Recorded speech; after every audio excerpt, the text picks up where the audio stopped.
Aloha, Rim. Bonjour Abby. Merci à toi de m'accueillir chez toi. Enchantée de faire partie du road trip. Je suis super contente. C'est un honneur aussi pour moi et c'est un plaisir aussi de te rencontrer. Ça fait quelques temps qu'on se parlait un peu sur les réseaux comme ça. Un peu plus d'un an, je crois, ouais. Oui. Et du coup, c'est chouette de pouvoir enfin te voir et d'en apprendre un peu plus aussi sur ton univers, tout ça. Donc j'ai une première question à te poser. Qui es-tu, toi, Rim de Bervuy? Rim de Bervuy. Alors, c'est un peu dit dans le texte qu'on vient de s'amuser à faire. Rim de Bervuy, alors... c'est d'abord une petite fille qui était très rêveuse et qui s'est toujours inventé des tas d'histoires dans la tête, limite à y croire elle-même, au petit monde qu'elle s'était inventé. Ensuite, ça a été une adolescente qui s'est réfugiée un peu dans la poésie pour exprimer tout ce qu'elle avait à l'intérieur, hyper sensible. C'est vrai. Ouais, c'est terrible ça. Alors c'est bien quand c'est positif, mais dès que ça devient négatif, c'est un peu l'horreur. Oui, je compatis totalement, je suis aussi. Voilà, bon, comme ça c'est bien. Rim de Bervuy, c'est aussi une grande rêveuse qui a toujours rêvé du prince charmant et qui a eu la chance d'en rencontrer un. C'est beau. Donc c'est bien de se dire que ouais, on a beau avoir des super rêves, des trucs qui semblent improbables. En faisant le bilan de sa vie, quelques années plus tard, on se rend compte qu'on a réalisé pas mal de choses. C'était pas si improbable du coup. Voilà, donc ouais, moi j'étais une grande rêveuse et je me rends compte en faisant le bilan que j'avais envie de vivre dans une ferme. On a fini par acheter une ferme qu'on a rénovée. J'avais envie de rencontrer un prince charmant, j'ai rencontré un homme super. Donc pas parfait, mais comme moi, donc c'est très bien. On s'aime toujours avec autant de force, plus les années passent et c'est très positif. Je me suis lancée dans l'écriture, il a toujours été derrière moi, donc ça c'est super. C'est chouette. Je voulais un cheval, j'ai toujours adoré les chevaux, ça c'est une passion, les animaux et les chevaux en particulier. Et petit à petit je me suis rendu compte, parce que je suis tombée amoureuse d'un cheval dans le centre équestre où je montais. Et des années après j'ai eu la chance de pouvoir le récupérer et lui offrir sa retraite. Parce que c'était un cheval des haras nationaux qui a été réformé. Et donc j'ai vécu une magnifique histoire avec lui. Qui s'appelait pendant comment, alors 20 ans. Donc ce cheval s'appelait Émir de Beuvry. D'accord, et donc je l'ai perdu en 2016, ça a été terrible. C'était un cheval qui avait 23 ans, mais il était en pleine forme. Je venais d'accoucher de ma petite dernière. Et donc là, ça va être larmoyant. C'est la petite minute émotion. Et en fait, voilà, il a eu un souci de santé, il a eu une torsion des intestins. Oui, j'ai pu comprendre. En fait, avec Jeanne, on a pas mal parlé aussi chevaux, parce qu'elle en a aussi. Oh, excellent. Et du coup, elle m'expliquait qu'un cheval, quand ça avait des problèmes de santé, c'était tout de suite hyper dramatique si tu étais pas assez donc là, en fait, il a eu une torsion des intestins, donc on va pas rentrer dans les détails, sinon je fonds en larmes dans 5 minutes. Puis c'est peut-être pas non plus donc, nécessaire. Donc, Émir, ça a été une histoire de 20 ans, ça a été une vraie passion à lui tout seul, parce que j'adorais les chevaux et l'équitation, et je suis tombée amoureuse de ce cheval en particulier. Vous avez vraiment une connexion, une complicité mais incroyable. Donc c'est pas le thème du jour, mais je pense que je vais écrire un livre pour me faire plaisir à moi. Oui, donc journal d'une cavalière. Ah, génial. Et je vais raconter notre histoire. Donc ça intéressera peut-être pas grand monde, mais je pense que ça me fera beaucoup de bien. Mais oui, ça relatera aussi toute votre amitié. Voilà. C'est génial. Et donc une histoire, une vraie passion. Pour moi, je le considère même limite comme mon âme sœur équestre. J'en ai plusieurs. J'ai mon mari qui en est une aussi. J'estime qu'on peut. Voilà, l'amour chez moi, c'est expansible. Ça se multiplie, ça peut se développer de diverses façons. C'est vrai. Donc c'est tout naturellement quand je me suis mise à écrire, donc j'ai eu un déclic. 2 ans après l'avoir perdu, j'ai fait une dépression, tout ça. Et en fait, c'est l'écriture qui m'a sorti de ça. De ce cercle vicieux où j'avais plus goût à rien, mais à plus rien. T'arrivais vraiment pas... C'était compliqué, ça peut sembler aberrant qu'un animal provoque cette réaction, mais voilà, pour moi c'était mon égal, c'était un être vivant. Ouais, c'est au final, j'allais dire c'est comme, mais non, c'était ton meilleur ami en fait. Franchement, il y avait une connexion incroyable, qu'on a partagé des trucs, vous le verrez, si ça vous intéresse, vous lirez. En tout cas, ça se ressent quand on parle. Quand j'écris, vous lirez tout ça. Beaucoup d'humour aussi, nous arrivait des trucs complètement c'est vrai. Bref, une petite anecdote comme ça, un peu drôle. Une anecdote drôle, oui, ça risque de faire rire certains. Donc on est parti en balade une fois avec deux copines cavalières dans la pension où il était, donc il était en retraite, un vieux cheval soi-disant. D'accord. Et en cours de balade, donc c'est la première fois que je le montais sans mort. Donc il avait un filet sans mort. D'accord. On appelle un side pole pour ceux qui connaissent. Donc il a été très sage pendant la balade. C'est quoi la différence, qu'est-ce qui change il n'a pas de mort dans la gauche, en fait. D'accord, donc ça, il est un peu plus libre. Si on a la main douce, il est beaucoup plus libre. D'accord, ok. Et Mire était très sage, hein, donc on part en balade. Et les 2 cavalières avec qui je montais m'ont fait passer par des chemins avec des troncs d'arbres en biais, en diagonale et tout. Et Mire était très grand, il faisait 1m75 au garrot. Donc avec moi dessus, ça faisait très haut. Donc forcément, à un moment, on passe sous un arbre. Et Rime, elle est restée accrochée sur la branche. C'est vrai. Donc en voulant éviter l'arbre, je me suis arc-boutée dessus. Et en fait, j'ai lâché les rênes, je me suis retrouvée accrochée à la branche. Et le cheval a continué sans moi. Et il t'a pas attendu. Donc au bout de 2 mètres, il s'est arrêté. Il s'est dit merde, c'est plus léger. Parce que Rime, elle pèse son poids quand même. Il a retourné la tête, il a dit mais elle est plus là. Donc il a fait demi-tour sur un tout petit morceau de chemin. Les filles qui étaient avec moi étaient épatées. Parce qu'elles disent ça aurait été nos chevaux, ils seraient partis au galop de panique et ils se seraient barrés quoi. Bah je dis ouais mais pas le mien. Là, donc il a fait demi-tour, il est venu en dessous de sa cavalière.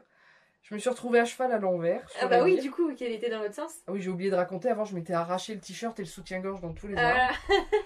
Donc Rime, elle s'est retrouvée assise à cheval à l'envers, avec le t-shirt déchiré. Bon, la poitrine pas tout à fait à l'air quand même, on n'en était pas là, mais en gros j'ai dû déjà me remettre à l'endroit sur mon cheval, reprendre le chemin, sous le regard ébahi des 2 autres cavalières. Mais c'est incroyable que ton Et j'ai dû rafistoler mon t-shirt, d'ailleurs j'ai essayé de le retourner mais il était arraché de l'autre côté aussi, donc j'ai dû tout raccrocher. J'ai une balafre d'ailleurs, toujours à cet endroit-là, mais c'est... Ah oui, parce que tu t'étais vraiment bien blessée du coup. Je me suis arraché en fait ah ouais. Le haut de la poitrine sur un arbre, mais c'est une balafre qui me fait plaisir, en fait. Oui, elle est très parlante.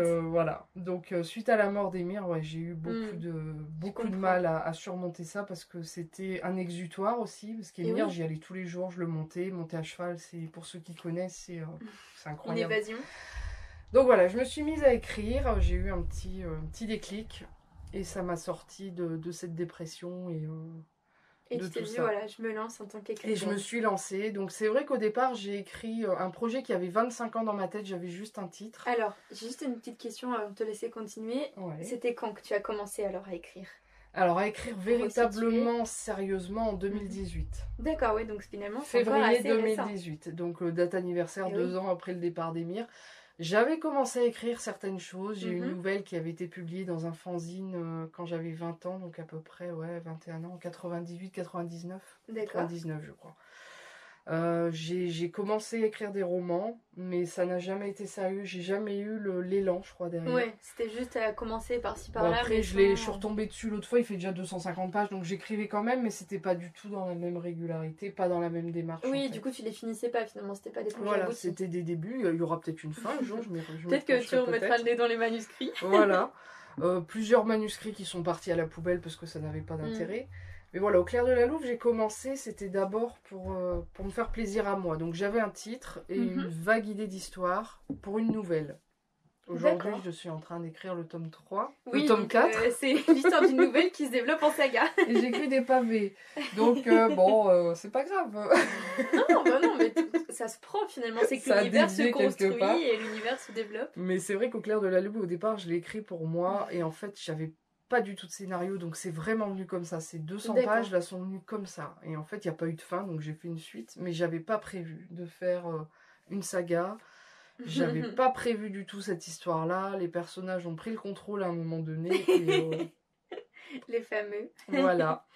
Mais sans regret, c'est devenu une drogue. Vraiment une passion, une nouvelle passion en fait. Voilà, c'est ça finalement. Voilà. Du coup, c'était un peu le pansement. Du manque d'un amour, ça m'a permis de m'ouvrir sur une deuxième aventure qui est fabuleuse. Donc il y a le côté auteur où on écrit tout seul dans son coin, où on se sent un peu seul. Et de là, quand en fait mon mari m'a dit c'est dommage d'écrire autant et de rien en faire. Donc de là, il m'a soufflé à l'oreille pourquoi tu n'essaies pas de te faire éditer. Donc on y viendra après. Oui. Et en fait, il y a le côté, donc je disais solitaire, on écrit, et il y a ce côté merveilleux où vous faites des rencontres entre les lecteurs, les auteurs, les chroniqueurs, les gens tout bêtes qui s'intéressent à tout. Enfin, c'est génial. Et franchement, aujourd'hui, sans regret, parce que ça m'a ouvert sur un monde plein de gens, plein d'amour, de bienveillance, d'échanges.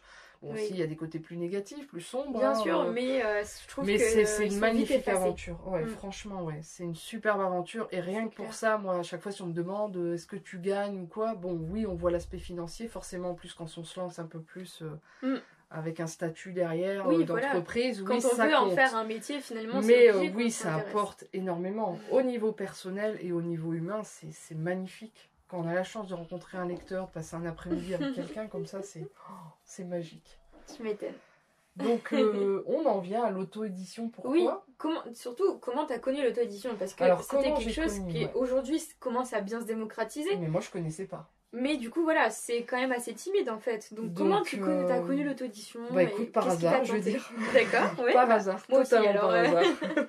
Quel a été ton hasard? Donc j'ai commencé à me renseigner. Alors après, j'ai la sœur de mon mari qui écrit aussi, donc qui avait été éditée, publiée. Et pas des retours forcément qui donnaient envie. Donc bon, c'est son aventure, après j'en discuterai pas plus. Oui. Et puis finalement, ça peut aussi bien mal se passer dans une maison d'édition et bien se passer ailleurs. Enfin, oui, tout à fait. Après, moi je crois en tous les scénarios, ça dépend sur qui il tombe. Je ne diabolise personne. Complètement. Moi je suis ouverte à tout, je suis assez bienveillante, donc voilà, je diabolise personne. Après voilà, chacun a sa conscience, chacun fait ce qu'il veut, chacun fait ce qu'il peut, chacun se contente de ce qu'il a ou pas. Donc l'auto-édition, en fait je suis tombée par hasard. Donc les maisons d'édition, ça me tentait pas trop parce que je voyais aussi beaucoup de... J'ai pas mal parcouru les forums en fait. Les pour forums, lire un peu des les sites sur internet, voilà, les témoignages. Donc c'est beaucoup, généralement c'est 1 an d'attente avant d'avoir une réponse. Parfois les manuscrits sont pas lus, vous avez une réponse négative quand même. Donc je regardais ça un peu de façon frileuse. Hein. Tu m'étonnes, ouais. Ça fait et pas envie. Je suis tombée, alors pour pas les citer... Oui, on va éviter de nommer un gros groupe qui proposait l'auto-édition par un système qui m'a semblé, je savais pas beaucoup le faisaient. Par hasard, je suis tombée sur... voilà, je me suis dit, allez hop, j'ai regardé un peu comment ça fonctionnait. J'ai vu en gros, on formatait le truc, on était quand même pas mal guidés. Moi, je trouve que ça, c'est quand même très appréciable. Quand on aime ou on n'aime pas, mais voilà, quoi. Pour moi, après, ce groupe reste juste mon imprimeur. Et tout le reste, je le fais de A à Z. Donc ça, franchement, pour moi, c'est très appréciable. Alors, avec mon mari, on a déjà notre entreprise à côté. Oui. Ce qui fait qu'on a inclus l'édition dedans pour pouvoir être dans les clous au niveau de la loi. Oui, voilà, ça a pu s'intégrer très naturellement. Et ça s'est intégré légalement et très naturellement. Super. Et c'est super de... Donc j'avais déjà l'habitude de gérer en fait notre petit... Du coup, ça te faisait pas peur. Donc, à ce niveau-là, ça faisait pas peur. J'ai tenté la micro-entreprise, 3 mois, ça a été... C'était pas compatible en fait avec certains aspects. Voilà. Un peu compliqué, j'ai trouvé. Oui. Bon, gérable quand même, mais un peu compliqué pour moi. Et finalement, cette formule me correspond. Mais je pense qu'il y a, autant pour un livre, il y a autant de lectures que de lecteurs. Dans l'auto-édition, il y a autant de formules que... oui, dans l'édition. Enfin, dans le fait d'éditer un livre, il y a différentes façons de faire. Et chacun doit trouver celle qui lui convient le plus. Il n'y a pas de bonne façon, il n'y a pas de mauvaise façon de faire. Chacun fait ce qu'il peut, ce qu'il veut. Et... dans l'auto-édition, moi, ce qui m'a plu, c'est la liberté. On a le choix de tout. C'est vrai. Après, par contre, je pense que par respect pour les lecteurs, il faut avoir quand même, au niveau du travail, au-delà du travail de l'entreprise, de gestion, tout ça. Là, c'est complètement autre chose. Là, c'est vrai qu'il faut multiplier du travail d'écriture, du coup. Quand je parle du travail d'écriture, en auto-édition, je pense qu'on se doit d'être vraiment carré et... j'ai le mot qui vient pas. Il faut être rigoureux. Voilà. On l'a eu en même temps. Il faut vraiment être rigoureux parce que... oui, que ce soit pour la correction, la mise en page. Pour les corrections, pour la mise en page, il faut quand même donner un produit qui tient la route si on veut être quand même crédible. Effectivement, cette question de la crédibilité est très importante finalement dans l'auto-édition. Je pense, parce que... c'est ce qui participe aujourd'hui que c'est encore un peu mal perçu. Parce que, une époque, maintenant ça commence à bouger. Et moi en fait, depuis que j'écris, je n'ai jamais autant lu. C'est vrai. Et je lis beaucoup d'auto-édités ou de petits édités, de petites maisons d'édition. Et il y a des perles, franchement, faut arrêter de se dire je ne lis que des édités. On n'est pas en auto-édition par dépit, pas du tout. Moi, c'est un choix complètement assumé. Je regrette pas du tout. Je suis sûre que ça pourrait être mieux, mais pas forcément grâce à une maison d'édition. Après, je les critique pas. Hein. Si on tombe sur une bonne maison d'édition, comme j'en connais certains, c'est ça, c'est ce que je disais tout à l'heure. Il y en a des bonnes et des moins bonnes. Des maisons d'édition aux petits soins. Par contre, on a aussi des mauvaises expériences. Donc, on entend de tout. Donc, c'est à chacun de trouver sa meilleure formule. Mais je pense pas qu'il y ait de bonnes ou de mauvaises formules. C'est vraiment à chacun de trouver son truc, quoi. Tout à fait. Et je pense que franchement, il y a des perles dans l'auto-édition. Et faut pas s'arrêter à... ça, c'est pas différent. On est tous dans le même bateau et je pense pas qu'on... Je pense pas que, vu notre petit niveau, je pense pas qu'on fasse de tort à qui que ce soit. Non.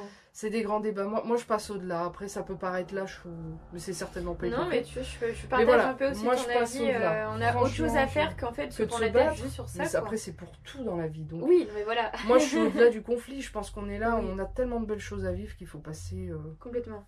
au-delà de ces choses-là. Sinon, on vit pas, on est malheureux, on s'enferme dans des clichés. Alors ça, c'est pas bien. Ce groupe-là, c'est pas bien. Ou cette formule-là, c'est pas bien. Ou ce choix-là, c'est pas bien. Ah, bouh. Ou t'écris comme ça, c'est pas bien. Ah, bouh. Chacun a le droit d'avoir son opinion, ça je suis Oui. d'accord. Moi, je suis assez bienveillante et ouverte. Chacun fait ce qu'il peut, chacun fait ce qu'il veut, quel que soit le thème.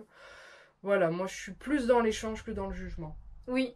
Bah, je suis À d'autres sujets qu'on n'aborde pas, généralement, que ce soit religion, politique, moi je suis ouverte à tout, j'adore discuter, partager, débattre. Donc dans l'écriture et l'édition, l'auto-édition, ça devient la même chose, on se rend compte qu'il y a des clans, mais je trouve ça dommage. Il y a aussi des gens qui font ça librement, qui cherchent pas plus loin que... C'est ça, parce que moi j'apprécie beaucoup la communauté auto-éditée. Enfin, quand tu t'entoures que des bonnes personnes, c'est formidable. Hein.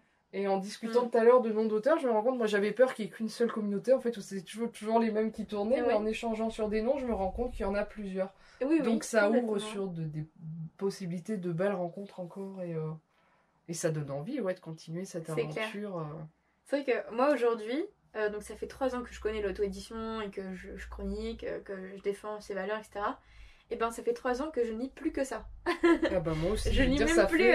Ça fait 2 ans, je lis très peu d'édités. J'en ai dans ma palle, j'ai pas eu le temps de les lire. Là j'ai une palle monstrueuse. Moi qui m'étais jurée au début, je n'aurais pas de palle parce que c'est vrai. J'aime pas m'engager, m'enfiler.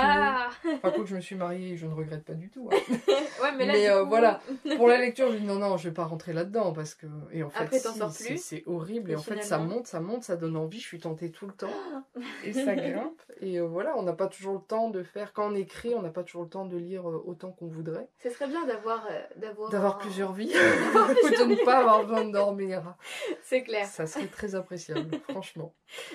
Mais non, franchement, en auto-édition, il y a des choses, mais moi je suis tombée sur des coups de cœur, je sais pas si j'ai le droit de les citer. Bien sûr, vas-y, fais-toi plaisir. C'est ton podcast, alors je t'en prie. Il y a des petites perles. Moi j'ai découvert Lauriane Bailey, donc Ella Bailey, qui vit en Angleterre, qui a une plume, mais...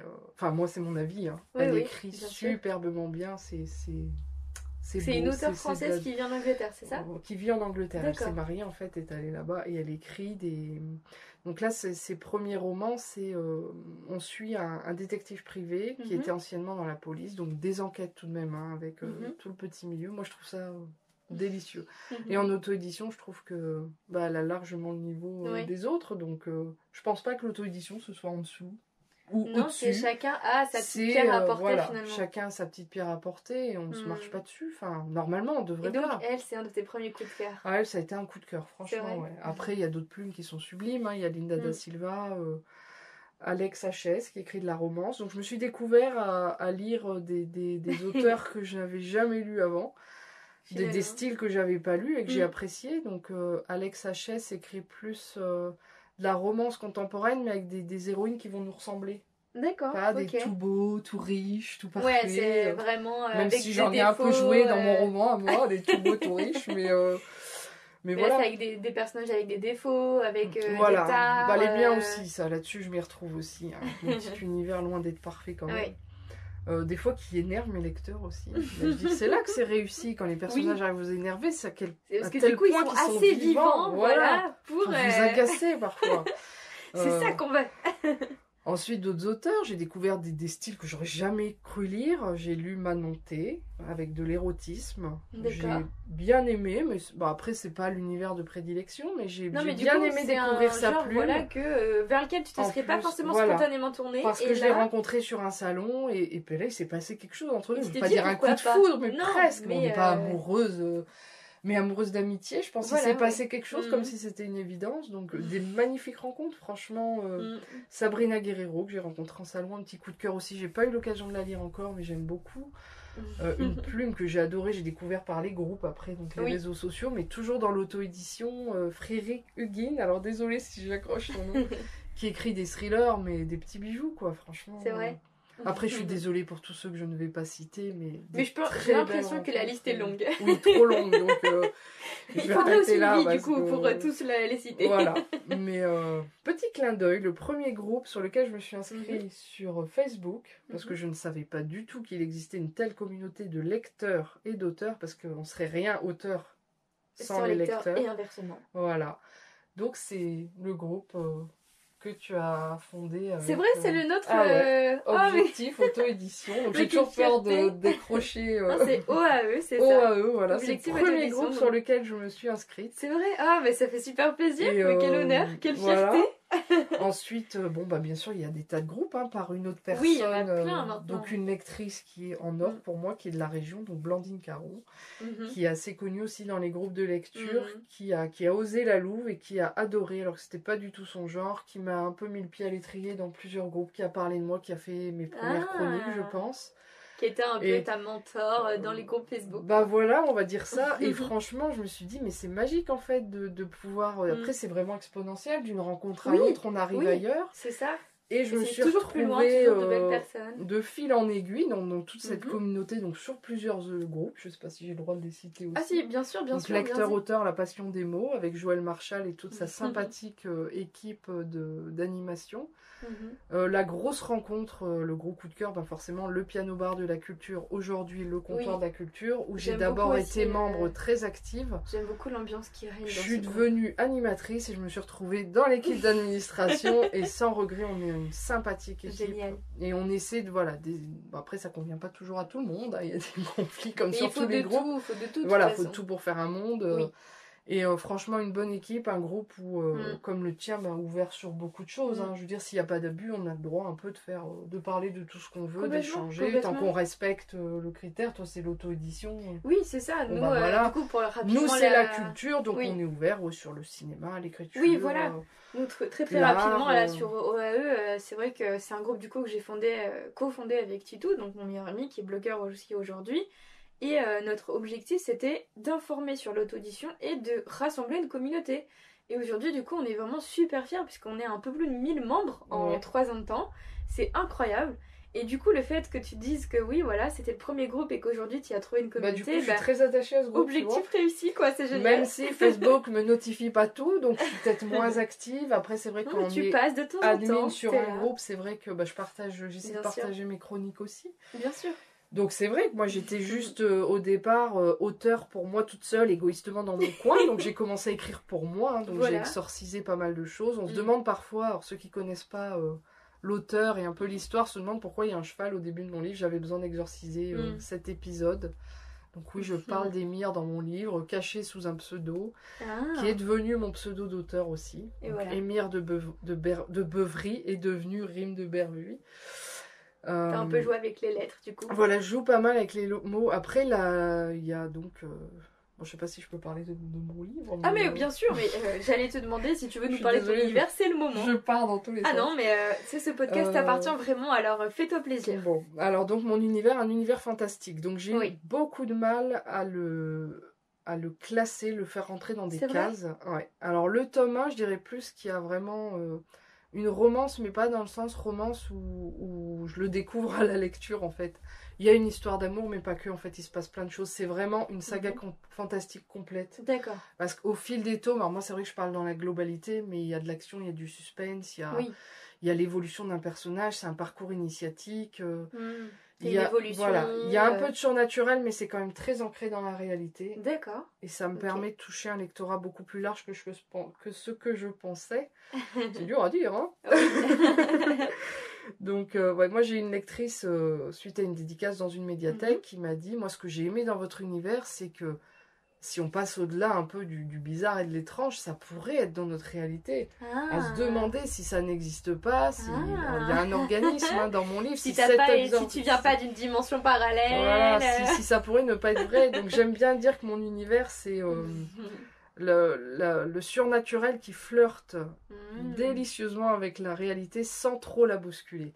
Parce que oui, mes personnages sont c'est fantastique par rapport à leur nature, mais ils ont des états d'âme très humains. Et voilà, si on n'est pas complètement réfractaire au surnaturel, faut pas hésiter avec le Thomas à voir, prendre la température si ça plaît ou pas. Donc ils s'intitulent Au clair de la Louve. Donc Au clair de la Louve, j'aurais dû commencer par là.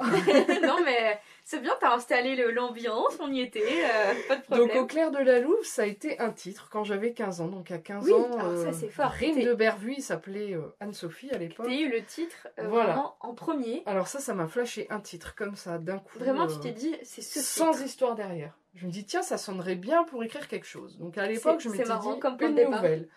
Donc j'étais partie sur un scénario de nouvelle. Donc une histoire d'amour entre une femme qui se ferait mordre par un loup et un policier, puisqu'il y aurait des enquêtes suite à ce qui se passerait, des choses étranges, des meurtres un peu bizarres et tout. Et en fait, bon, à la fin, je sais pas ce qui serait devenu, j'ai jamais élaboré plus loin que ça. Oui, parce que c'est vraiment format nouvelle, donc... voilà, donc à 15 ans, j'ai ce titre, une vague idée de scénario. À l'époque, j'écrivais surtout des petites histoires comme ça, qui sont parties à la poubelle, c'est dommage, finalement, sur des cahiers. Et beaucoup de poèmes. Des poèmes sans rime, sans vers, mais des pensées, en fait, des poèmes un peu... Et voilà, c'est resté dans un coin de ma tête. Parallèlement à ça, j'ai fait... Alors ça, c'est toujours bizarre. J'ai fait plusieurs rêves. D'accord. Ah non, mais tu sais que les rêves, c'est une grande source d'inspiration pour beaucoup d'auteurs, finalement. Alors, très bizarre. C'est pas bizarre, mais... Donc, en fait, ce qui surprend beaucoup mes lecteurs, c'est le prénom de mon héroïne, qui s'appelle Marie-Ed. Marie-Ed, c'est... Oui, c'est vrai, je connaissais pas ce prénom. C'est un prénom qui n'existe pas, je pense. Alors, pourquoi Marie-Ed? Parce qu'à la même époque, donc vers ses 15 ans, j'ai fait 2 rêves. D'accord. Qui se répercutent dans mon livre. D'accord. Donc j'explique rapidement. Ceux qui ont lu Au clair de la Louve, dans le début des premières lignes, il y a un rêve qui est noté. C'est le rêve que moi j'ai fait, que je fais faire à mon héroïne. Ah, c'est marrant que tu le transposes vraiment tel quel. En fait, je vous dis, j'ai écrit comme ça, c'est venu, mais sans plan, sans rien. Je ne savais pas du tout où j'allais. Ah ouais, franchement, je ne savais pas où j'allais. Donc j'ai écrit ce rêve qui m'est revenu, que j'ai fait quand j'avais 15 ans. Donc c'était un ciré jaune d'enfant dans une flaque d'eau près d'un lac, il pleuvait à verse, et voilà. Et quand j'étais jeune, je m'étais dit, mais pourquoi tu rêves ça? Parce que ce rêve, je l'ai fait plusieurs fois, j'étais en train de me demander, est-ce que c'est pas un appel au secours de quelqu'un qui s'est fait enlever ou quoi? Et en fait, à la réflexion aujourd'hui, je me dis, c'est Malouf qui m'appelait déjà à cette époque-là. C'est ta petite plume d'auteur qui était là. Voilà, et c'est grâce à ça, ces premières lignes, que j'ai écrit tout le reste, c'est parti de là. Ça n'a pas grand rapport avec l'histoire après, mais voilà, c'est le petit clin d'œil. Et pour les lecteurs, dans le tome 3, il y a un rappel de ce rêve d'ailleurs. Oh, voilà, donc je m'amuse avec ça. Parce qu'aujourd'hui, du coup, tu as 3 tomes écrits et publiés. Le 4e qui est en cours de correction. Et le 4e est en cours de correction. Je pense m'arrêter à 7 tomes. D'accord. Donc, est-ce que tu as commencé le 5e aujourd'hui? Pas encore. Il y a le canevas là. Pour le coup, là, le scénario est quasiment fait, ce que je faisais pas avant. Ah c'est vrai, du coup tu t'es quand même, t'as changé un peu ton organisation. Obligée parce qu'en fait, je suis tellement bavarde, même à l'écrit, que je finis toujours par... J'ai beau mettre des plans, des fins probables à un tome, maintenant là je suis obligée de charcuter mes tomes et de les balancer sur le suivant. Donc on verra. Non, donc je mettais 17 parce que c'est un chiffre que j'aime bien. C'est vrai. Un petit clin d'œil à J.K. Rowling qui en a écrit 7 aussi, que j'aime beaucoup. Puis 7 ça peut aussi j'aime beaucoup son univers. Un peu porte-malheur le 7, non? Ah non, le 13. Non, c'est le 13 pas le 7. Je sais pas, je connais pas trop la numérologie. Non, moi non plus, mais le 7 pour moi c'est un bon chiffre. Ouais, franchement, ouais. C'est vrai que oui, c'est un très beau clin d'œil Harry Potter. Étant fan d'Harry Potter, je ne peux qu'approuver cette référence. Donc en fait, J.K. Rowling a un univers que j'aime beaucoup aussi. Et pour revenir sur les auteurs qui m'auraient plus inspiré, je parlerai de Anne Rice qui a écrit Entretien avec un vampire, donc une saga sur les vampires et une saga sur les sorcières qui est moins connue mais qui est, moi j'adore. Oui. Avec ça, le lien maléfique et les suivants, moi j'ai adoré. Donc ça, je l'ai découvert à l'adolescence aussi. D'accord, donc vers mes 17 ans. Aussi, ta plume. Donc à l'époque où j'ai commencé l'équitation plus sérieusement, donc plein de passions comme ça qui se sont mêlées. Donc le deuxième rêve, pour en revenir à ma Marie-Ed, pourquoi elle s'appelle comme ça? C'est vrai. Alors là, c'est plus glauque. Tu vois, avec ton cœur, tout à l'heure, finalement, t'étais pas loin. À la même période où j'avais fait ce fameux rêve, là, j'ai rêvé d'une vieille femme, c'est un peu horrible, je sais même pas si c'est cohérent, qui enlevait des enfants et qui les empaillait. Ah oui, en effet. Et elle s'appelait Marie-Ed. Taxidermiste humaine. Elle s'appelait Marie-Ed Potiron. D'accord, dans le rêve, tu savais comment elle s'appelait. Elle s'appelait comme ça, donc j'ai dû en rêver plusieurs fois, ou une fois, mais ça m'a marqué. Ah oui. Et j'avais envie du coup d'écrire une histoire, donc à la même époque, vers 15-17 ans, j'avais envie d'écrire une histoire avec cette sorcière un peu lugubre, tout cet univers et tout. C'est vrai que c'est pas très sympa d'empailler des enfants en plus. Des enfants en plus, même moi qui en ai aujourd'hui 3, non, j'ai toujours pas envie de les empailler. Ouais, mais puis moi qui en ai pas, j'ai quand même pas très envie non plus d'empailler des enfants. Non, c'est glauque, hein. Ça je suis désolée, hein. C'est les rêves, ça se contrôle pas. Bah oui, complètement. Mais du coup, le prénom m'est resté Mariette. Donc des années plus tard, là, quand j'ai eu mon déclic et que je me suis mise à écrire, j'ai donc mis par écrit ce rêve, le premier que j'avais fait, là, avec le ciré dans le sac d'eau. Et naturellement, j'ai appelé mon héroïne Mariette, même si c'est bizarre. Donc on m'a dit, ouais, ça sonne un peu américain. Ben non, c'est vraiment un hasard. Pourquoi j'ai rêvé de ça? Et ça m'a toujours porté... Enfin, ça a toujours été important pour moi de garder... de pas renier ces rêves que j'ai fait à l'adolescence. Bah oui, finalement, puisque ça t'a quand même donné le titre, voilà. T'as donné le prénom de ton héroïne. Le prénom d'héroïne. Après, bon, elle a complètement changé, hein, elle est plus vieille. C'est pas une vieille sorcière, c'est une sorcière plus jeune, assez sympathique. Est-ce qu'elle empaille des enfants? Non, elle n'empaille pas. Pas encore, pas encore. Ah, pas encore. Bon, par contre, j'avoue que le potiron, je l'ai mis de côté, ça faisait too much. Mais voilà, au fil de l'écriture, donc j'ai commencé en région parisienne et je suis une grande amoureuse de l'Alsace. Et plus particulièrement, je suis tombée amoureuse des ruines au-dessus de Ribeauvillé, donc les ruines de Saint-Ulrich. D'accord. C'est un vieux château qui a une histoire. Il y a 3 châteaux en fait au-dessus de Ribeauvillé. Okay, on est allé le visiter complètement par hasard avec mon mari et mes 3 enfants. Et en fait, c'est un lieu dont je suis tombée amoureuse. Et au fil de l'écriture, j'ai réussi à rassembler toutes mes passions. Donc j'ai fait mon petit clin d'œil à mon cheval, Émir. J'avais besoin d'exorciser cette douleur. Bien sûr. Naturellement, l'action s'est transposée en Alsace. Parce que j'adore cette région. Super. Alors, je vous rassure, pour mes thrillers que je vais écrire plus tard, j'ai prévu de les mettre dans ma région, le Pas-de-Calais, pour faire plaisir à tous ceux qui n'attendent que ça. Voilà.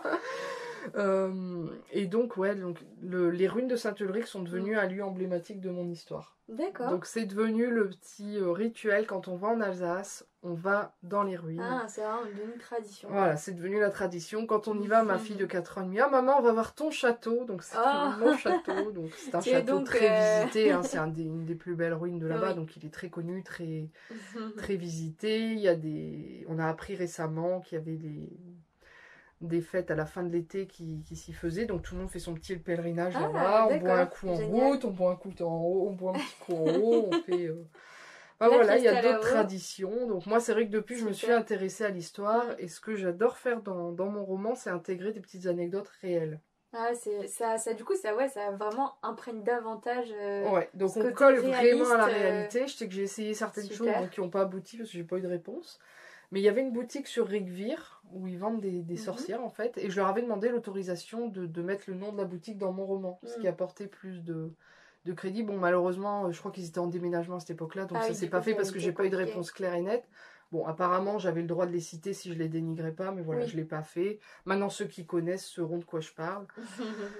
Bon, après, c'est vrai qu'ils ont déménagé, c'est plus le même concept. Donc, je ne sais pas si ça parlera aux nouvelles personnes qui découvriront. Oui. Mais voilà, j'aime bien truffer mon livre de petits clins d'œil comme ça. Et les lecteurs alsaciens apprécient. Parce que... Et ce qui m'a vraiment fait plaisir, c'est qu'en lisant mon livre, j'ai donné envie à plein de gens d'y aller. C'est vrai? Et il y en a qui sont déjà allés grâce à ma lecture. Donc là, je suis super contente. Ah mais oui. Récemment, une personne qui est en train de le lire, donc je crois que c'est une chroniqueuse, d'accord, qui a mis une photo des ruines, qui dit « Je suis actuellement en Alsace, en train de lire le livre de Ruines de Hurley. » Alors là, côté immersion, plaisir parce que j'ai une photo de mes petites ruines. Puis côté immersion, elle peut pas être au plus près de voilà, donc je dis c'est génial, là, t'es vraiment au cœur de l'action. Donc après, le scénario s'est fait... Comme il s'est fait, j'avais rien prévu, rien programmé. Les personnages sont arrivés progressivement. Je me suis énormément attachée à eux, y compris au secondaire. Donc tout le monde a le droit à son petit travail de fond. Je m'intéresse à tous, je m'occupe de leur cas.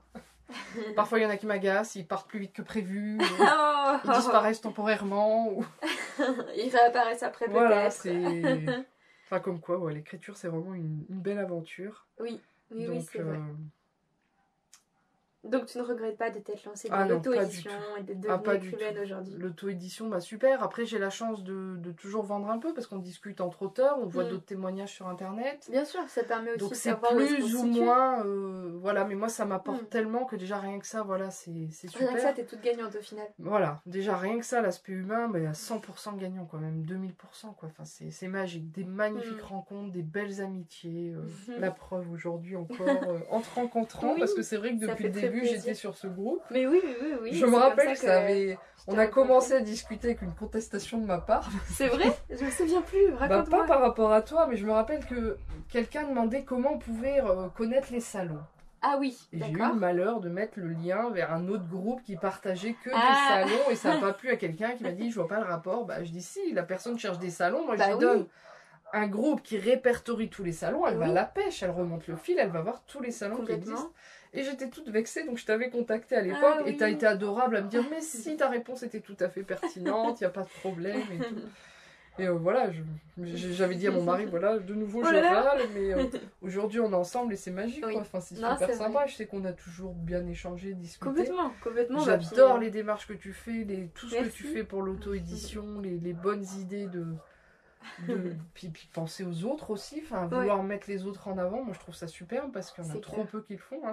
On est dans un monde maintenant, c'est très assez égoïste finalement. Très égoïste et c'est magnifique de voir des démarches comme ça, de gens qui s'intéressent aux autres. Ouais, merci beaucoup, ça fait très plaisir. Donc il y a énormément de choses à faire. Après ça n'aboutit pas toujours sur des ventes, mais des rencontres et des échanges, et rien que ça c'est super. C'est ça, en fait, tu vois, encore il n'y a pas très longtemps, on m'a demandé mais toi qu'est-ce que tu gagnes, enfin, est-ce que tu gagnes ta vie à faire ça, à être passionné d'auto-édition, parce que en fait ça c'est... Enfin, cette passion, elle s'est faite au fur et à mesure aussi, tu vois. Enfin, au tout début, moi, j'ai connu l'auto-édition parce que je m'étais intéressée pour, moi, sortir mes nouvelles.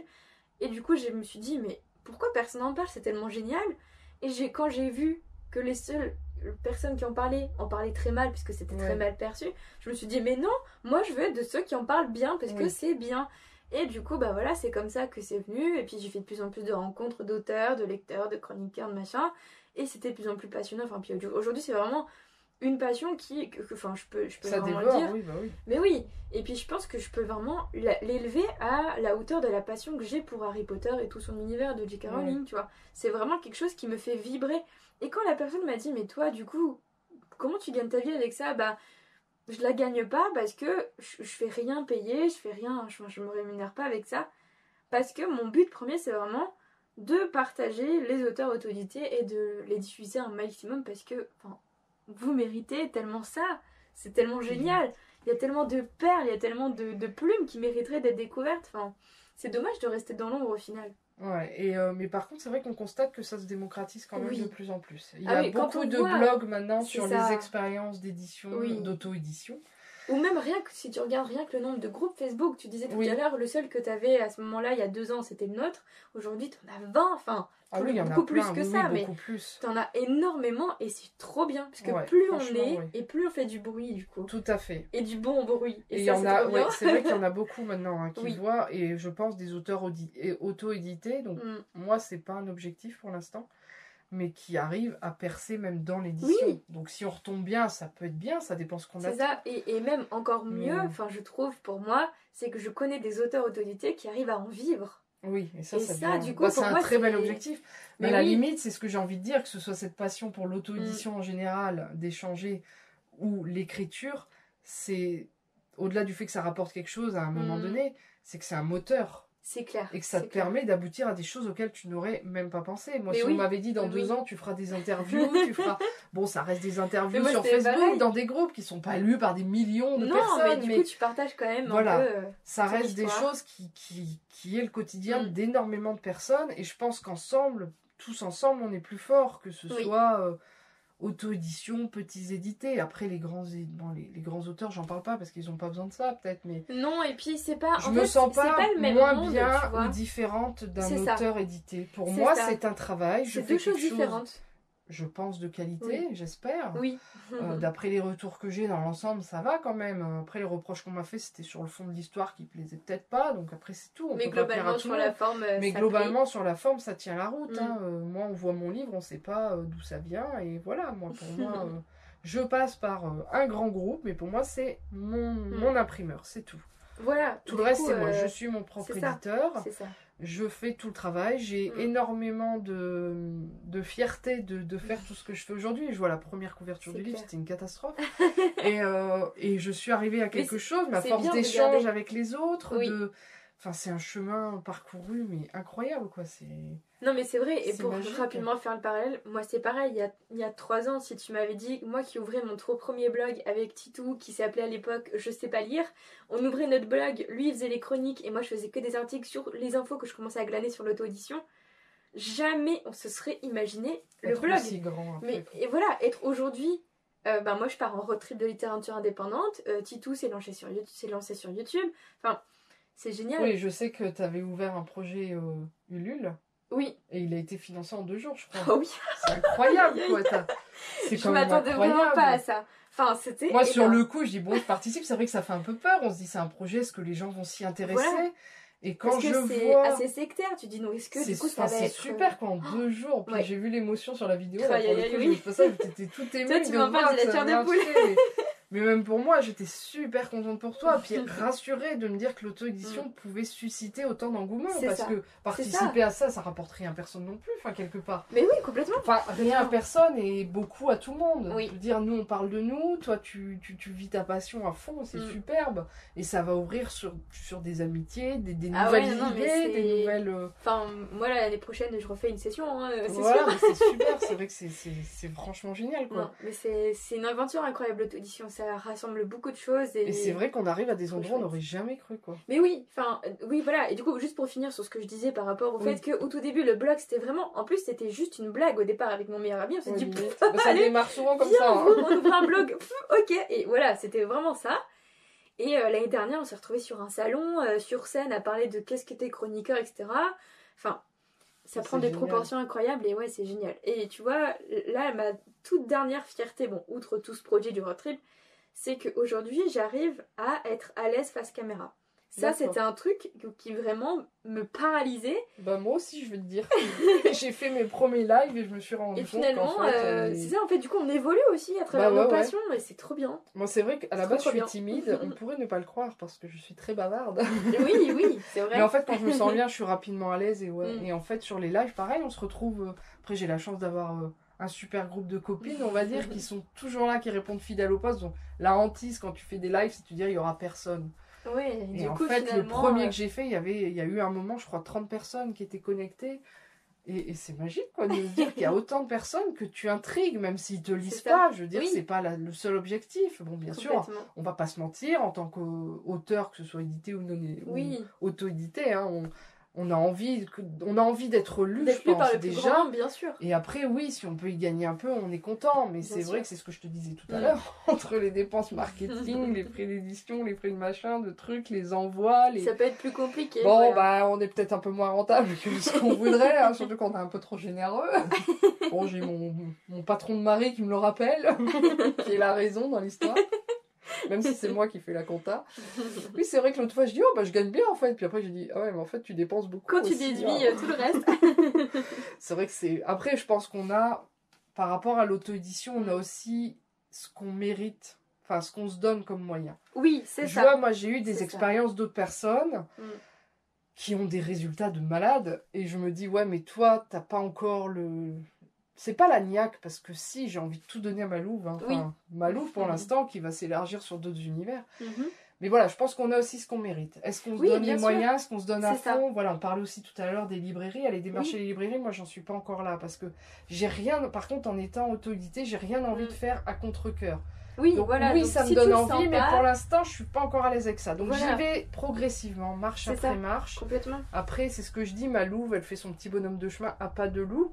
Donc, un peu comme moi, on y va doucement toutes les deux pour la température. Chacun son rythme, finalement. Mais j'ai déjà été ravie et vraiment surprise de rapidement déborder du cercle de personnes qui te connaissent. Parce qu'au début, tu te lances dans l'auto-édition, qui te lit, la famille, les amis. Voilà. éventuellement les cousins, cousines, voilà, frères bah, et ça sœurs, déborde mais quand enfin, même. oui, Hein. Moi, c'est je sais ça. que, bon, après, il y en a plein qui ont dit, ouais, j'aimerais bien, puis ils ont pas lu, mais ça, c'est Oui. pas grave. Moi, je suis pas. Après, mon mari me dit que je suis une très mauvaise commerciale. Hein. Parce qu'à chaque fois. Bah, c'est vrai que si sur tu les fais des salons, cadeaux à on tout le dit, monde. bah, je prends le tome 1 et 2. Vous êtes sûr? Oui, mon mari dit, mais tais-toi, vends. Mais oui, mais s'il aime pas, on s'en fout, vends. Donc c'est vrai que moi j'ai le souci de pas plaire, mais bon, après c'est au-delà, vous vendez votre histoire, elle appartient à quelqu'un d'autre, il aime ou il aime pas, chacun est libre d'avoir ses goûts. Hein.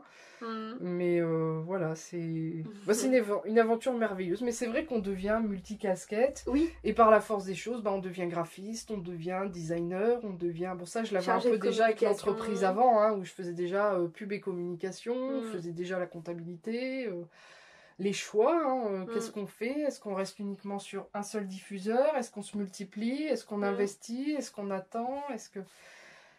Bon, après, c'est des choix. Tout est question de choix, de décision. Les salons. Alors là, ça, les salons, au départ, on se dit jamais on va passer. J'ai beaucoup d'auteurs, j'ai l'impression que c'est par région, beaucoup d'auteurs qui se plaignent qu'on n'ait pas accepté dans les salons en tant qu'auto-édité. Une seule fois, j'ai une réponse négative. Oui, parce que, c'est de plus en plus, j'ai l'impression. Hein. Et j'ai l'impression que ça se démocratise. Et moi, jusqu'à maintenant, ça n'a pas été un frein. Donc, une seule fois, on m'a demandé mon éditeur, donc j'aurais pu tricher. Hein, j'ai un logo d'entreprise qui m'édite, hein, j'aurais pu dire les éditions. Finalement, une seule fois sur combien, du coup, pour avoir une idée du ratio? Après, j'ai pas fait énormément de salons non plus parce que je prends pas le temps. Mais pour avoir j'arrive toujours après le coche, mais sur une dizaine de demandes, je veux dire. Finalement, ça va. Enfin, de salons, de marchés. Oui, mais ça va. Après, oui, il y a des choses, mais après, si on est logique, dans l'auto-édition, je rappelle que légalement, on est obligé d'être déclaré sous un statut. Obligé. Complètement. On risque des sacrées amendes. Donc, ceux qui veulent s'amuser à continuer en déclarant ça dans une petite case de leur feuille d'impôt, je vous rappelle que c'est complètement illégal, que c'est à vos risques et périls. Je crois que tu peux un tout petit peu, jusqu'à un certain seuil de vente. Même pas. C'était 200 et encore, c'est même pas toléré. C'est toléré. Encore. Ouais. Oui, voilà, c'est que c'est toléré. C'est toléré, mais c'est même pas légal. Donc en fait, si vous êtes vite se mettre à jour, auto-édité, il faut rapidement. Alors, surtout que j'ai envie de dire, parce que c'est un monde merveilleux de rencontres, mais il y a aussi beaucoup de jaloux et de méchants. Bien sûr, bien sûr. Donc il faut rapidement se rentrer dans les clous. Hein. Comme je rappelle aussi, le dépôt à la BNF est absolument obligatoire. Ah là là, oui. Pour toute diffusion papier, donc broché, livre, c'est pareil. Donc dès que vous faites du papier, il faut envoyer un exemplaire à la BNF. Si c'est numérique, c'est pas nécessaire. Voilà, si numérique, c'est du papier, pas nécessaire. On en profite pour faire un petit tuto. Mais oui, non, mais c'est ça, hein, complètement. Mais voilà, les ISBN, c'est pareil. Il faut avoir. En fait. Il y a des mentions légales dans un livre. Il faut. Bon, après, je pense qu'on peut les rédiger plus ou moins différemment, hein, mais on prend un livre de quelqu'un de connu, on a rapidement ce qu'il faut mettre dessus. Hein. Bien sûr, puis du coup, comme on disait tout à l'heure, ça se démocratise vachement. Il y a plein de groupes, il y a plein de blogs. Et il y a énormément de. Voilà, moi je pourrais citer des groupes qui aident, qui font des fiches renseignements. Moi j'ai beaucoup cherché au début, parce que au début j'étais toute seule. Hein. Oui, tout à Donc fait. moi j'ai trouvé le fameux groupe que je ne nommerai pas, tout le monde devine qui c'est. Hein. Qui était mon imprimeur, mais voilà, là-dessus j'ai déjà eu des tutos. Après, rapidement, j'ai beaucoup cherché sur les blogs sur internet et on a une source intarissable maintenant d'infos quand même. Plus on avance et plus. Voilà, parce qu'il y a beaucoup de gens qui font des blogs, des avis, des commentaires, des discussions. Bon, après, voilà, on discute, donc, on discute pas, faire. mais toutes les infos y sont. Après, je pense qu'il faut pas prendre de risques, il faut se prendre au sérieux. C'est pas un gros mot, on est auteur, qu'on soit auto-édité ou édité, on est auteur, on est écrivain, on est nouvelliste, on est tout ce qu'on veut, mais c'est pas un gros mot, je veux dire, c'est un travail. C'est un travail passionnant, c'est une passion, mais c'est plus qu'un passe-temps. Quand on voit honnêtement le nombre d'heures qu'on y passe, c'est un boulot. Après, ça rémunère ou pas, non, je pense pas. Pas pour tous ou pas tout de suite. Mais voilà, il y a plusieurs facteurs aussi. Faut pas avoir peur, c'est vraiment un boulot et il faut pas avoir peur de se déclarer. C'est un boulot, donc on se déclare sous un statut. C'est ça.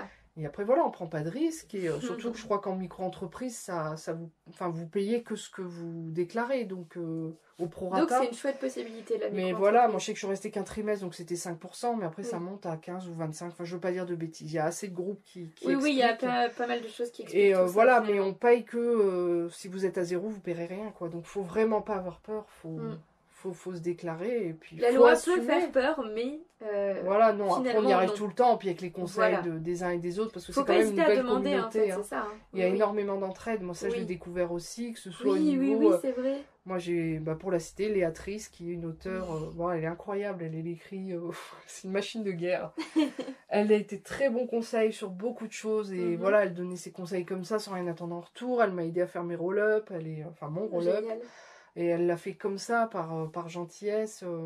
Elle écrit très bien aussi, c'est des romances assez sympas. Si vous avez envie d'essayer, n'hésitez pas. Mais voilà, c'est une communauté, une entraide, donc ça va, ça vient, il y a des gens se perdent de vue, après... Bon bah c'est tout, mais on aura toujours des réponses, et ça c'est magique aussi de voir des gens qui posent une question. Donc après il y a ceux qui vont vouloir vous donner des leçons, il y a ceux qui vont vraiment vous aider, donc vous faites le tri. Voilà. Après voilà, on reste, tout le monde est imparfait, on reste comme on est, mais on apprend, on avance. Et puis, mais dans tous les cas, l'auto-édition avance. Il y a de tout, et l'auto-édition avance, et ça fait vraiment plaisir. C'est clair. Parce que autant quand j'ai lancé ma boîte avec mon mari, enfin la boîte de mon mari plutôt, moi je suis conjointe collaboratrice dans l'électricité générale. Donc déjà j'aurais jamais cru que 15 ans après on aurait ajouté l'édition à nos cordes, parce que c'est déclaré comme ça à la chambre des métiers. Mon mari est électricien, plaquiste et éditeur. Donc voilà, à l'époque on savait pas tout, on apprend aussi, là c'est pareil, et voilà, on avance, enfin c'est beau, voilà, et à l'époque c'est pareil, on était électriciens parmi plein d'électriciens, mais voilà, on se marche pas dessus, il y a du boulot pour tout le monde. Mais bien sûr, donc pour les auteurs c'est pareil. Après pour les auteurs c'est pareil, il y a des lectures pour tous les lecteurs, il y a tous les goûts sur la nature, on plaira jamais à tout le monde de toute façon, on aura toujours des avis négatifs, mais on aura tellement d'avis positifs, enflammés, enthousiastes, qui vont remonter le petit cœur. Moi, le premier avis négatif, mais j'étais au 4e dessous. Ça fait mal. Et ça fait mal, puis on en discute entre nous. Alors, il y a ceux qui vous traitent de pleurnicheurs, il y a ceux qui vous disent c'est normal, si vous voulez pas qu'on vous juge, faut pas s'éviter. C'est vrai.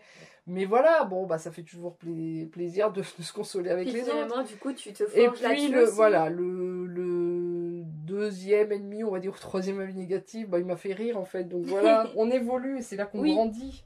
Et on voit qu'on évolue. Moi, au début, voilà, je dis premier avis, j'étais limite au bord des larmes, traumatisée pendant plusieurs semaines. Je n'écrirai plus jamais. Le dernier, il m'a fait rire, mais rire. Je t'expliquais même pourquoi tout à l'heure, la référence qui m'a fait rire. Et ça fait encore rire certains de mes lecteurs qui en reparlent.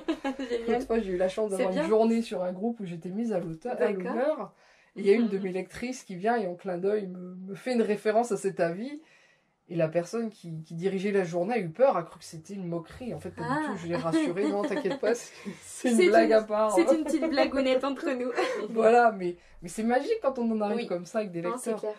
Et ce qui est génial avec une entreprise à double casquette comme ça, c'est que mon mari électricien vend mes livres à ses clients et je vous jure que ça marche. Vachement pratique du coup. Et j'en vends, donc on a fait des cartes visite à double sens. À double face. Élec d'un côté, édition de l'autre. Génial. Mais c'est génial. Et voilà, après je pense que dans l'auto-édition, je suis très bavarde. Ce qui est très important aussi, c'est les proches autour de soi. Oui, avoir une parce communauté que l'écriture, c'est quelque chose de très solitaire. On fait quand même... Bon, là, je mets à part ceux qui écrivent à 4 mains ou à plus mains, je ne sais pas. Oui. Mais voilà, c'est quand même une démarche assez solitaire où on se livre, finalement. Parce qu'il y a beaucoup de gens qui disent « Ouais, mais est-ce que t'es pas un peu dans ton histoire ?» Je pense qu'inconsciemment, si. Moi, je sais qu'on m'a fait remarquer des choses que j'avais même pas vues. Donc oui, on se livre forcément. Les personnages ont des travers ou des qualités qu'on a soi-même. Moi, je sais que l'hypersensibilité, elle est très présente dans mon livre. Ce qui peut agacer parfois, mais je suis comme ça. Donc mais voilà, donc c'est un bout de toi qui est là. Mon personnage l'est devenu aussi. C'est vrai que dans un des tomes, je dis, c'est vrai que t'es chiante, tu pleurniches tout le temps. Merde. On va changer un peu, là, on va t'endurcir, ma belle. Mais voilà, je sais même plus de quoi je parlais du coup. Je sais plus non plus, je t'avoue. Le fait que tu te livrais un peu plus. Que mon mari arrivait à vendre mes livres. Donc plein d'astuces comme ça qu'on a et qu'on partage. Tu as vu tout à l'heure, moi, une astuce toute bête pour se faire de la pub. J'ai lettré mon camion, ça m'a coûté un rouleau de papier autocollant noir et j'ai marqué mon nom d'auteur et je sais que ça m'a ramené des lecteurs. Quand je t'ai rejoint, j'ai découvert ça, je trouvais ça trop chouette. Ça m'a ramené quelques lecteurs et c'est marrant quoi d'échanger ces astuces pub. Après, complètement. On a tous des bonnes idées, Voilà, donc en fait, il y a de l'entraide dans l'auto-édition. Voilà, dans l'auto-édition, il y a beaucoup d'entraide, beaucoup d'idées à partager, à échanger. Et c'est vraiment magique. Et sans regret. Pour l'instant, je me sens très bien comme ça. Je vais pas dire que j'ai eu des appels par des maisons d'édition, mais on m'a proposé d'envoyer des manuscrits. D'accord. Des petites maisons, donc j'aurais bien tenté le truc, mais pour l'instant, je suis très bien en Non, t'es auto-édition bien. et j'ai envie d'y Ta rester. situation de Moi, je satisfait. suis une auto-éditée depuis le départ, complètement assumée. Oui, j'aurais pu envoyer mon livre, j'aurais pu essayer, mais j'en ai pas eu le... Moi, en fait, quand j'ai découvert l'auto-édition, je me dis, mais c'est fait pour moi. Ouais, c'est vraiment, ça a été l'évidence. Voilà, en fait, j'ai écrit pour moi au départ. C'est mon mari qui m'a dit, mais c'est dommage d'écrire autant, parce que j'avais écrit 2 tomes et demi. Ah oui. Il me dit, c'est dommage d'écrire autant et de rien en faire. Mais je dis, ouais, mais l'édition, franchement, ça donne pas envie, ça fait pas rêver, quoi. Parce qu'on a aussi beaucoup de témoignages de choses un peu plus négatives. Donc, moi, comme je disais, je diabolise personne ni rien. Donc voilà, j'étais pas complètement mais du coup, c'est fermée. normal que ça refroidisse un peu. Mais voilà, j'avais pas envie de me prendre des claques et des refus. Donc, ouais. Puis l'auto-édition, quand j'ai vu, je me suis dit, ça, c'est fait pour moi. Je t'ai dit, bah donc, oui. Vraiment pas par dépit, mais par choix. Et vraiment assumé et sans regret aujourd'hui, au bout de 2 ans et demi maintenant. C'est super. Sans regret. Sans regret du tout. Et j'aurais du coup 3 dernières questions à te poser. Je t'écoute. Je vais te les poser à la suite, après on fais ce que tu veux, t'es pas obligé d'y répondre ou quoi. La première, c'est qu'est-ce que tu dirais à la rime de tout début, la rime toute jeune écrivaine, donc il y a 2 ans, c'est encore un peu récent, mais vraiment les toutes premières fois. Qu'est-ce que tu lui dirais? Ensuite, qu'est-ce que tu dirais à la rime dans 5-10 ans peut-être? Et la toute dernière question, ce serait si tu as un conseil pour un auteur qui veut se lancer, lequel ce serait? Alors, j'ai le droit de répondre dans le désordre? Tu veux vraiment comme tu le sens. Alors la dernière question, j'ai eu récemment le cas d'une amie que je connais depuis 15-20 ans sur des groupes animaliers, parce que j'ai aussi une passion pour les animaux, qui se dit, bah j'écris, et c'est vrai qu'on a pas mal discuté, je lui dis, écoute, lance-toi. Parce que tu risques rien finalement. Et je l'ai orientée sur l'auto-édition. Et ça a eu l'air de lui convenir aussi. Et on a pas mal bossé avec elle ces derniers temps. Je lui ai fait sa bêta lecture, un peu de correction. Je l'ai orientée, je l'ai pas mal aidée. Elle m'a d'ailleurs remercié chaudement à de nombreuses reprises sur Internet. Et sur Facebook particulièrement. Super. Et une super belle aventure, je dis franchement. Et elle vit... En fait, je me revois au début. Ah. Donc c'est rigolo. C'est mignon. Donc franchement, je dirais à quelqu'un qui écrit, ben... Voilà, après je pense qu'il faut être cohérent, il faut quand même faire un travail derrière et rendre quelque chose de correct. Pour moi, on ne rend pas un texte maladroit, plein de fautes, une couverture mal travaillée ou quoi, on fait un minimum. Mais pour commencer, je pense que tout le monde peut se débrouiller tout seul. On est quand même très orienté, très aidé. C'est vrai. Donc moi je dirais, faut se lancer, faut oser. Et même si vous le publiez juste pour vous, quelle fierté d'avoir son livre entre les mains. Avec son nom dessus ou avec son nom dessus, voilà, en fait. Au départ, moi je pensais faire ça que pour moi en fait. Ça fait un peu mégalo d'avoir son nom dans sa bibliothèque. Non, mais finalement, mais rapidement, on attise la curiosité. Donc cette curiosité retombe, hein, faut pas se leurrer. Il y a des personnes qui vont être curieux, puis après ça va un peu disparaître.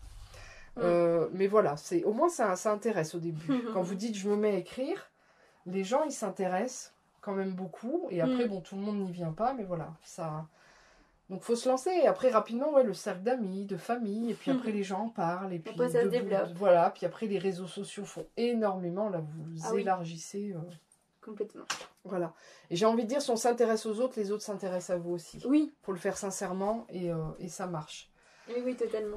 Donc ça, je dirais foncer. Je dirais à la rime d'avant, d'il y a 2 ans, fonce aussi. Oui. C'est pas très original, hein, mais... ouais, fonce et puis reste surtout, continue à être exigeante avec toi-même. D'accord. De t'enrichir des remarques que tu peux avoir, des expériences des autres. Les avis négatifs, faut pas en avoir peur, faut pas trop les prendre à cœur non plus parce que ça reste la vie d'une seule personne. Oui, mais si c'est constructif, faut pas hésiter, malheureusement j'en ai pas eu, mais sur un avis négatif, s'il est constructif, voilà, faut... Après j'ai eu des remarques quand même, hein, des choses qui m'ont fait avancer, évoluer. Mais voilà, donc je lui dirais écoute surtout les autres, enrichis-toi de ces contacts, ce que j'ai fait, hein, donc, mais pas avoir peur en fait. Faut oser, faut tout oser. On m'a dit récemment, faut tout oser, bah oui, même courir tout nu dans les champs. Bon, ça je le ferai pas, j'avoue, mais voilà. Après, je pense qu'il faut aussi se faire plaisir, faut pas renier qui on est, mais voilà, faut pas avoir peur de se bousculer. Donc, voilà, je dirais ose, fonce, ose, et puis voilà, et sors de ta zone de confort. Et ça aujourd'hui, moi ça va m'ouvrir sur un autre genre littéraire que j'aurais pas cru parce que j'aime beaucoup le fantastique, donc naturellement j'ai écrit ce que j'aurais aimé lire. Tu parlais de thriller tout à l'heure, et voilà, et grâce à une chroniqueuse donc qui n'a pas adhéré au côté surnaturel, mais qui a beaucoup aimé ma plume. Merci Caroline entre deux livres. Grâce à elle, je me suis essayée sous format de nouvelles à écrire des petites nouvelles thrillers. Et ça t'a plu? J'ai adoré. Génial. Et j'ai 2 projets de thriller. Et maintenant, les idées, ça fusionne. C'est l'horreur, quoi. Et à la rime, alors? La rime d'aujourd'hui, je dis, mais bon sang, note tes idées. C'est celle pour aujourd'hui. Ok, mais pour la rime, dans 5-10 ans. Dans 5-10 ans. Tu mets la durée que tu veux. Je te mets 5-10 ans. Même dans 5-10 ans, qu'est-ce que je lui dirais? Je dirais... Est-ce que tu as osé des nouvelles choses? Est-ce que... Ouais, non, ça, je sais pas ce que je lui dirais. Mais comment tu l'imagines? Comment je m'imagine? Bah, toujours passionnée, parce que ça, c'est toujours... C'est quelque chose... J'ai toujours été passionnée dans tout ce que je fais, dans tout ce que j'entreprends. Quand j'aime, moi, j'y vais à fond. C'est ce que je disais, j'aimais l'équitation, j'ai acheté un cheval. Enfin, j'ai récupéré un cheval, parce que je l'ai sauvé de l'abattoir, mon loulou. Il était en retraite et vieux, donc plus personne m'en aurait voulu. Ouais. Du coup, tu l'as voulu. Donc voilà, j'ai récupéré un cheval... J'aime bien le scrapbooking, on a créé une association et on vend nos créations sur des salons, sur des petites manifestations. J'aime écrire, je me suis lancée dans l'édition et aujourd'hui, bah, la première fois que vous faites une dédicace, mais quel bonheur. Alors je dirais à la rime dans 10 ans, bah, le rêve de ma vie, mais j'aimerais bien qu'elle soit en train de mater le film au cinéma. Bah oui, on a le droit de rêver, carrément. Donc je pense qu'il faut... à toutes les rimes de n'importe quel âge, faut se refuser, et à tous les auteurs, faut se refuser aucune possibilité. Oui. Faut croire en tout, même si ça se fera pas, c'est pas grave, il faut y croire, il faut se donner les moyens, faut tout oser, faut y aller. Et dans la rime de 10 ans, je lui dirais, j'espère que t'as tout osé, que t'as assuré, et que t'as pas eu peur, et que t'as été au-delà. Enfin, tu peux avoir peur, ça c'est pas grave. Oui. Mais il faut aller au-delà de ses peurs, et voilà, ouais, c'est ça, faut tout oser, faut y aller, faut le faire avec passion, et ça ouvre sur des belles rencontres, quoi. J'espère que j'aurai rencontré des personnages, des auteurs qui sont devenus limite des phénomènes, et pouvoir discuter avec eux, mais d'égal à égal, quoi. Complètement. J'espère que cette rime dans 10 ans, elle aura un palmarès d'amitié qui aura explosé, quoi. Mais, bah, j'espère aussi. C'est vrai que chaque période de vie ouvre sur des amitiés. Je vois Elodie Chantepie, donc, qui a lancé son auteur que j'ai un peu aidé, coaché. Donc c'est Chat Noir, donc, en auto-édition. Un roman un peu horrifique, très sympathique. D'accord. Donc voilà, super. Après, imparfait, mais comme le mien, parce qu'on avance, c'est nos premiers livres. De toute façon, il faut bien donc évoluer. Après, il faut bien commencer. Voilà, il faut bien partir de quelque part. Et ce qui est magique, c'est quand vous donnez des conseils bienveillants à quelqu'un, qui les prend comme ça, et pas qui va s'en formaliser, et puis qui avance, et puis de voir que cette aventure continue chez les autres, bah, c'est super. Génial. Maintenant, voilà... Advienne que pourra, vive l'écriture et vive l'auto-édition. Vive l'auto-édition. Et merci Abby et Eric pour le groupe, pour tout ce que vous faites. Et, bah, avec grand plaisir. Merci pour ce road trip. On respecte les gestes barrières, mais je te ferai un gros bisou si je pouvais. Mais oui, je te ferai un câlin aussi. En tout cas, merci pour tout et de m'avoir fait participer à cette aventure, parce que ça avait très grand plaisir. Une très belle rencontre, exactement comme je t'imaginais. C'est vrai? Bon, physiquement, je t'avais vu en vidéo et tout, donc oui, il n'y avait pas de surprise. Il n'y a pas les cheveux roses, je suis désolée. Ah, je l'avais dit à ma fille en plus. Tu as dit, tu vas voir, la fille elle vient, elle a les cheveux roses. Je sais, voilà, ils sont vite partis. Tu me l'as rappelé, voilà, je suis le seul petit bémol. Mais oui, l'année prochaine, je me remettrai les cheveux roses. C'est beaucoup. En tout cas, quand tu veux, tu peux revenir si tu reviens dans la région. Dans ce cadre-là ou un autre, tu seras toujours la bienvenue. En tout cas, merci à toi pour ton temps. Bah, je t'en prie. Aussi bien l'atelier d'écriture qui était très chouette. Ouais, je pensais pas, tu vois, y prendre autant de plaisir. Si j'étais un peu stressée comme toujours. Hein. Bien sûr. Est-ce qu'on va tenir? Est-ce qu'on va dire ce qu'il faut? Est-ce qu'on va pas trop bégayer? Comment ça va se passer? Voilà, et en fait, ça reste naturel, bon enfant, super. C'est ça. Encore une magnifique rencontre. Merci pour tout. Bah, merci à toi et puis on se dit à très vite. Ok, super. Salut. Bonne soirée.